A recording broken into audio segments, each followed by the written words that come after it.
Welcome back.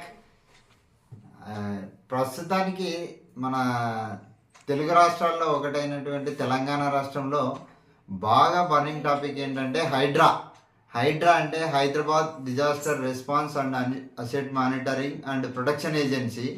ఈ హైడ్రా అనేది ఉపయోగకరమా లేకపోతే నష్టమా అనేది $1,000,000 క్వశ్చన్గా మిగిలిపోయింది. అంటే కొంతమంది దీన్ని సమర్థిస్తున్నారు, కొంతమంది దీన్ని వ్యతిరేకిస్తున్నారు.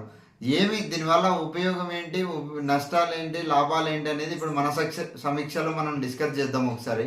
హైడ్రా అంటే ఇప్పుడు జనరల్గా డిజాస్టర్ మేనేజ్మెంట్ ఇలాంటివి అంటే ఎన్విరాన్మెంటల్ అంటే న్యాచురల్ డిజాస్టర్స్ వచ్చినప్పుడు మనం ఎవ్వరము దాన్ని మిటిగేట్ చేయలేం, ప్రొటెక్ట్ చేయలేం. కానీ న్యాచురల్ డిజాస్టర్స్ రావడానికి కూడా హ్యూమన్ లైఫ్ అనేది ఈ రోజుల్లో చాలా వరకు దాంట్లో పార్టిసిపేట్ చేస్తుంది అనమాట. అంటే అంటే